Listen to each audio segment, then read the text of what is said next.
할렐루야. 오늘 말씀은 저번에 이어 아브라함의 언약의 시작에 이어서 아브라함 언약 두 번째로 할례 언약에 대해서 살펴보도록 하겠습니다. 여러분들 이 세상에는 공짜가 있다고 생각하십니까? 없다고 생각하십니까? 저도 이거에 대해서 참 고민을 많이 해봤어요. 항상 공짜로 준다고 할 때는 항상 뒤에 뭔가 있더라고요. 또는 요금을 지불하는 게 항상 있고, 그래서 생각해낸 것 중에 하나가 우리가 인터넷에서 뭔가를 검색하고 뭔가 페이스북을 보고 유튜브를 보는 것들은 공짜가 아닐까라는 생각을 해봤습니다. 그러나 여러분, 이 플랫폼들이 구글 그리고 네이버나 검색하는 이 시스템도 공짜가 아니라는 사실 여러분들 아십니까? 데이터가 나가고 전기료가 나가고 이런 걸 떠나서 이런 것들이 공짜가 아니라는 사실이 저는 최근에 굉장히 놀랐습니다. 왜냐하면 우리가 그것을 검색하면서 또 우리가 무엇을 보냐에 따라서 이 활동 패턴이나 관심사, 검색 기록들을 분석을 해가지고 우리의 개인 정보들이 노출이 되고 있다는 사실입니다.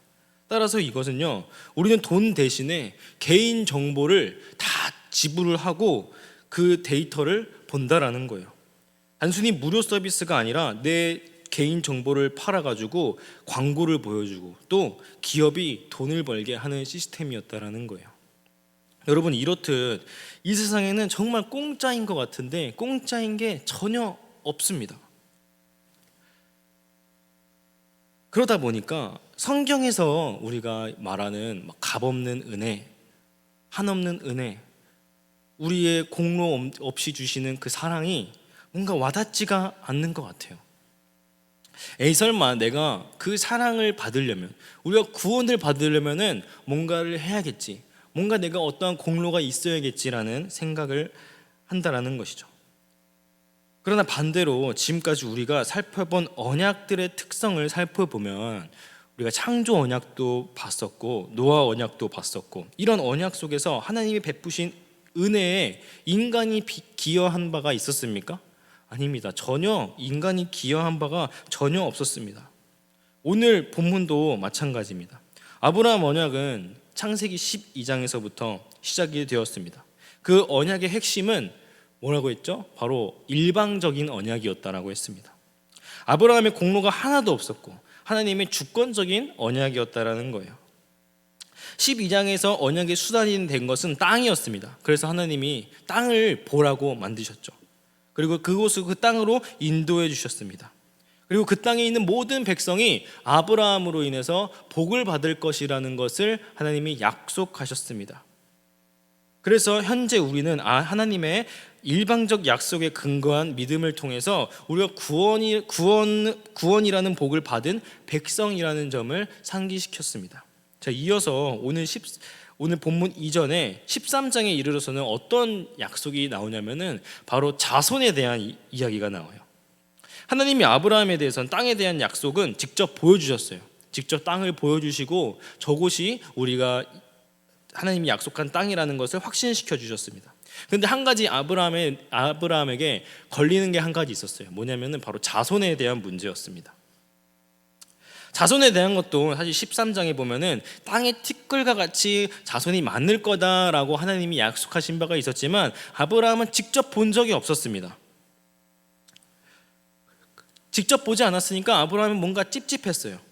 그리고 오늘 본문 말씀에 이르러서 15장에 이르러 횃불 언약이라는 아브라함의 두 번째 주제가 바로 넘어오게 되는 겁니다. 오늘 본문을 통해서 아브라함의 입장에서 보면은 좀 찝찝한 상황이에요.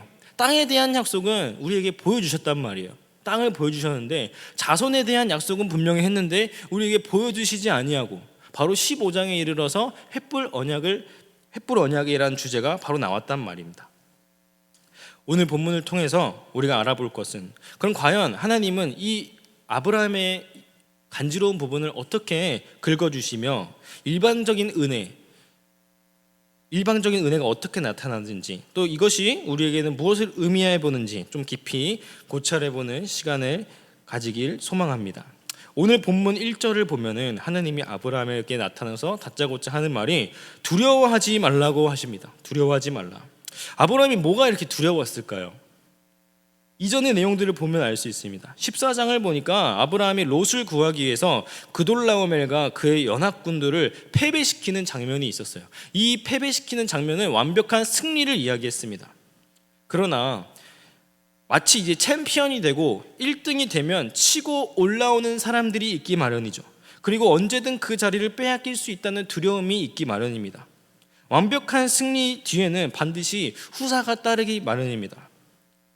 마찬가지로 이 아브라함에게 패배를 겪은 연합군들은 언젠가 그 기강을 바로잡고 새로운 군대로 정비하여 쳐들어올 가능성이 있었습니다. 그래서 그 가능성으로 인해서 아브라함은 굉장히 두려워하고 있었다는 거예요. 이러다 내가 죽게 되면 어떡하지? 그러나 그로 인해서 한 가지 더 고민거리가 생겼습니다. 뭘까요? 이렇게 싸우다가 죽으면 이제 내 자손은 어떻게 되지? 하나님이 나에게 분명 티끌과 같은 자손을 약속해 주신다고 했는데 그럼 내 자손은 어떻게 되는 거지? 내 대는 어떻게 있는 거지에 대한 고민이었습니다. 아브라함은 참 생각이 많았던 것 같아요. 그렇게 승리를 하고 난 이후에도 말이죠. 그래서 하나님은 아브라함이 무엇을 걱정하는지, 뭐 때문에 이렇게 시무룩해져 있는지를 알고 계셨는지 하나님이 두려워하지 말라고 이야기해 주십니다. 근데 오늘 1절을 보면은 그 두려워하지 말라는 데는 분명한 근거가 있습니다. 1절 하반절을 보니까 하나님이 큰 방패이시고 큰 상급이기 때문이에요. 방패라는 말은 아브라함은 언제나 하나님의 보호 아래 안전하다라는 것을 의미합니다. 또한 하나님은 아브라함의 큰 상급이 되신다라는 것은 아브라함에게 줄 보상에 대해서 상기시켜주면서 아브라함 너가 가지는 그 만족은 오직 하나님뿐이야 라는 것을 알려주는 것이었습니다. 즉 내가 너의 안전이 될 것이고 내가 너의 만족이 될 것이야 라는 말이었습니다. 적이 쳐들어올까 봐 불안해하고 있던 아브라함에게는 안전함을, 그리고 자식이 없어서 만족하지 못한 아브라함에게는 만족함을 주시는 하나님이었습니다. 여러분, 우리의 하나님은 이러하신 분입니다. 우리가 고통 중에 있습니까? 하나님은 우리의 회복이 되실 것입니다. 우리가 고민 중에 있습니까? 하나님은 우리에게 해결책이 될 것입니다. 우리의 인생이 너무 따분하고 재미가 없습니까? 하나님은 우리에게 즐거움을 주실 것입니다. 우리가 너무 평안해서 행복하기만 합니까? 하나님이 우리에게 적절한 고난도 주실 것입니다. 이 모든 것은 하나님이 우리를 향한 안성맞춤의 은혜임을 기억하길 바랍니다. 2절 3절에 보니까 그래서 그에 대해 아브라함이 대답을 합니다. 무엇을 주시려고 합니까? 도대체 저에게 무엇을 주시려 합니까? 저는 자식이 없습니다 라고 이야기합니다. 아까 이야기했다시피 13장에서 자손을 주신다고 분명히 이야기를 하셨어요. 땅을 주신다고 해서 땅을 보여주셨는데 자손을 보여주신다고 할 때는 자손을 보여주시지 않는 거예요. 그래서 이렇게 이야기합니다. 주께서 내게 씨를 주시지 아니하니 내 집에서 길린 자가 내 상속자가 될 것입니다 라고 이야기를 합니다. 제 멋대로 계획을 세워 자손을 보려고 하는 것이다. 여러분, 우리 인간은 뭐든지 보아야 믿을 수 있는 본성을 가졌습니다. 동시에 이것은 보아야지만 알 수 있는 인간의 한계를 보여줍니다. 여러분, 그런데 하나님이 우리에게 보여주신 것이 없습니까? 아닙니다. 구약에서부터 하나님은 이스라엘 백성들에게 하나님의 전지전능하심을 수많이 보여주셨습니다. 애굽을 탈출하기 전부터 10가지 재앙을 통해서 보여주셨고, 그리고 나와서 만나와 메추라기를 통해서, 또 반석에 물을 내주심을 통해서, 그리고 홍해를 가르심을 통해서 하나님의 그 보호하심을 두 눈 똑똑히 보여주셨습니다. 추우면 불기둥으로, 더우면 구름기둥으로 보여주시고, 또 십계명을 통해 하나님의 자녀로 살아갈 수 있는 기준까지 직접 보여주셨습니다. 하나님의 말씀을 듣고 보도록 선지자를 보내셨습니다. 이후 얼마나 답답했으면 하나님 자신이 직접 이 땅 가운데까지 내려오기까지 했습니다. 그리고 우리 때문에 몸소 십자가에 못 박히셨습니다. 하나님이 우리에게 얼마나 더 많은 것을 보여줘야 될까요? 이래도 우리는 하나님이 보여주신 것이 없다고 할 수 있을까요? 100번 양보해서 하나님이 지금 이 순간 우리에게 기적과 권능을 보여주신다 한들 우리의 믿음이 갑자기 자라날 수 있을까요? 그 기적과 권능을 통해서 그래서 자라는 믿음이 과연 언제까지 갈 수 있을까요? 여러분, 이러한 의미에서 우리가 보고도 믿지 못하는 인간의 한계를 뛰어넘어 우리에게 보이지 않는 믿음을 허락하셔서 우리가 그 믿음으로 살아가고 있다는 것은 그거야말로 큰 기적이고 은혜임을 믿습니다. 우리가 하나님을 보지 않고 지금 이 순간에 믿고 있다는 그 자체가 굉장한 기적입니다. 그런 아브라함에게 하나님이 그래도 위로해 주십니다. 아브라함이 생각했던 엘리에셀이 아니라 자신의 몸에서 나온 자가 상속자가 될 것이라며 더욱 구체적인 약속을 아브라함에게 알려주십니다. 그래서 4절을 보면 내 상속자가 아니라 내 몸에서 날 자가 내 상속자가 될 것이다 라고 이야기를 합니다. 왜 아브라함이 계획했던 다메섹 사람 엘리에셀은 상속자가 되지 못했을까요? 엘리에셀에게 문제가 있었던 걸까요? 아닙니다. 하나님께서는 이미 아브라함의 자손에 대한 약속을 하셨습니다. 그리고 그 약속은 변개할 수 없기 때문입니다. 여러분, 하나님의 약속은, 우리를 향한 약속은 절대 변하지 않습니다.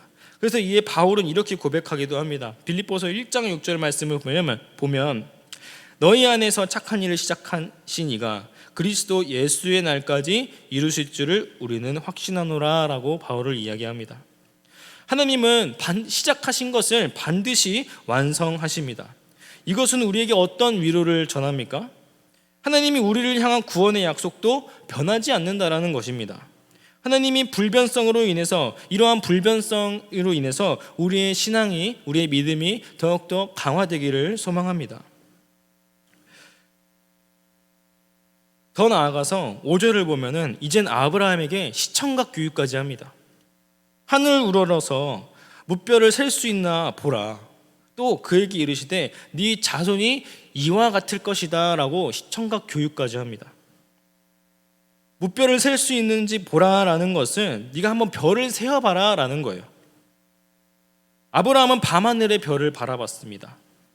아브라함이 바라본 밤하늘은 요즘 우리가 보는 밤하늘과는 달랐을 것입니다. 요즘에는 어떤가요? 하늘을 보면은 사실 저게 인공위성인지 별인지도 구별이 가지 않습니다. 한두 개 떠 있는 거, 그리고 특히나 서울에서는 별을 참 보기가 힘듭니다. 그러나 이 당시에는 자동차도 없고 오염도 없는, 문명에 찌들지 않는 이때 당시의 밤하늘은 별들이 굉장히 많았을 거예요. 얼마나 아름다운 밤하늘이었을까요? 그런 밤하늘에는 별들이 수많이 보였을 겁니다. 그 별들은 아브라함이 셀 수 있었을까요? 셀 수 없습니다. 따라서 하나님이 의도한 것은 진짜 이걸 하나하나 세보라는 것이 아니라 셀 수 없다라는 인간의 한계를 보여주신 겁니다. 별을 세면서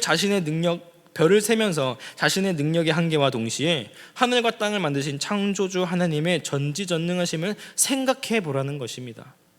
이 수많은 자손들을 하나님이 어떻게 주실 수 있을까? 그 약속을 과연 믿을 수 있을까?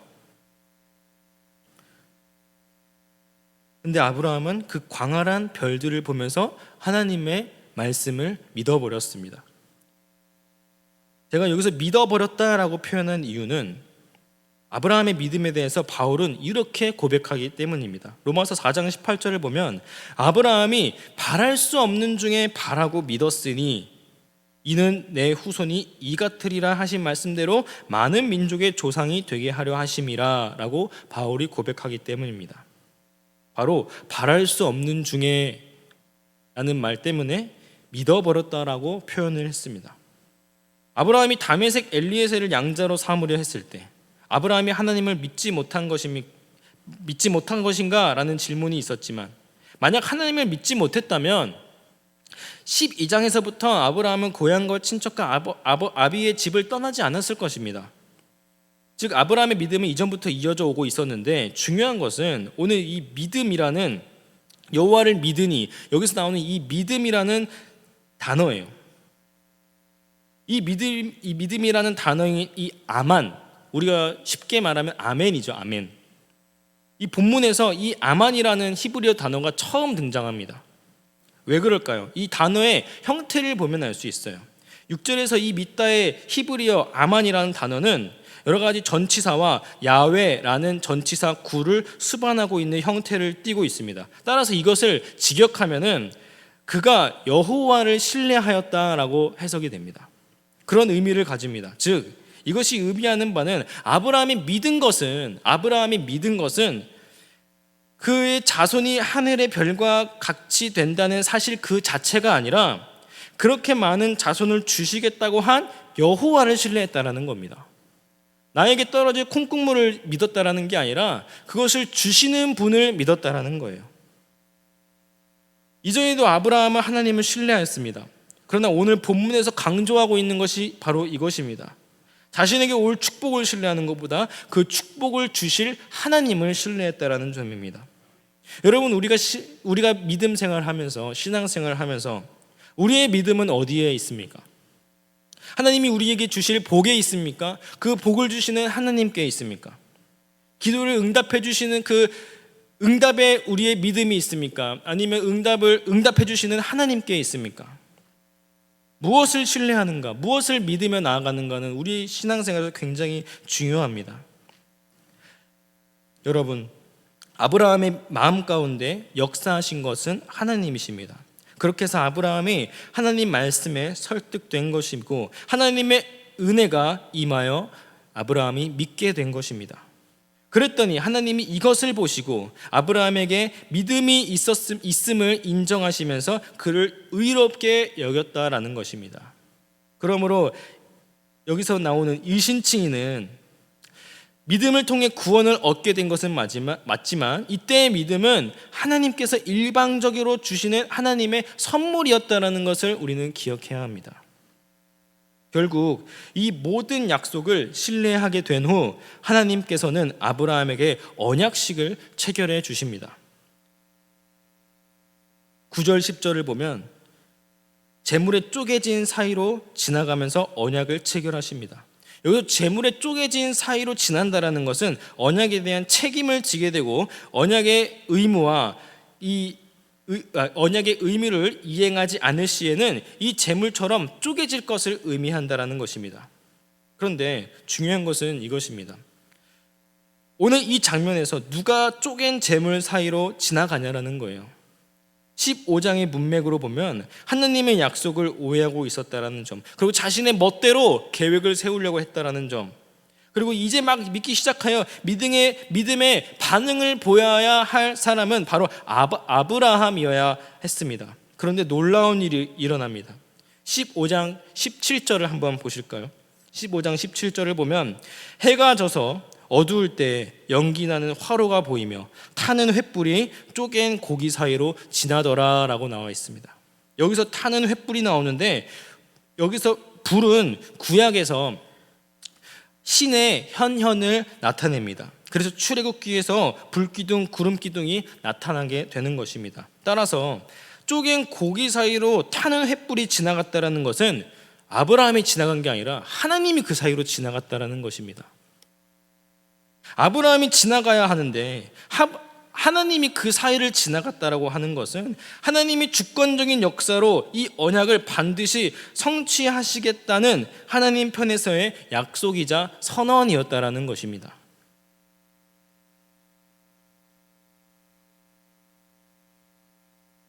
결론입니다. 아브라함은 하나님의 약속을 오해하여 제멋대로 계획을 세우는 무례함을 보였습니다. 그런데 하나님께서 더 귀한 친자의 약속까지 주시고 아브라함은 이신칭의 은혜를 받았고 횃불 언약이 이렇게 체결이 되었습니다. 이 모든 것은 하나님의 주권적이고 일방적인 언약이었습니다.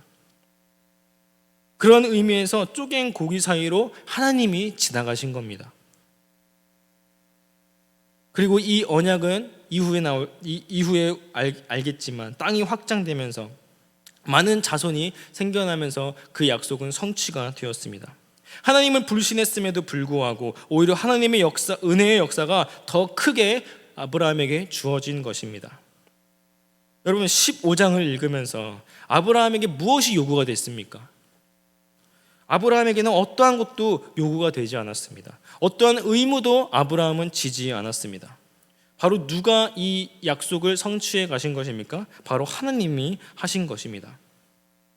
아브라함의 언약은 계속해서 이 발전되어 나갑니다. 아브라함의 실수와 부족함에도 불구하고 하나님의 약속은 오히려 더 구체화가 됩니다.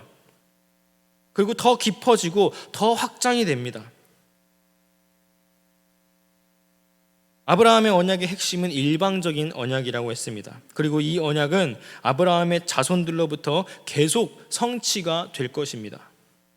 그리고 그 약속은 지금까지 이어져 우리를 향한 구원, 그리고 우리를 통한 구원에게까지 이어졌습니다. 그렇습니다.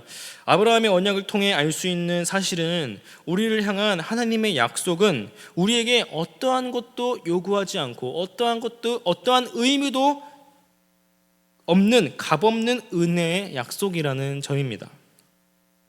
오늘날 우리에게도 하나님의 변함없는 사랑은 여전합니다. 우리를 향한 약속, 그리고 복의 약속, 더 나아가 구원의 약속까지도 하나님은 반드시 성취하실 것입니다.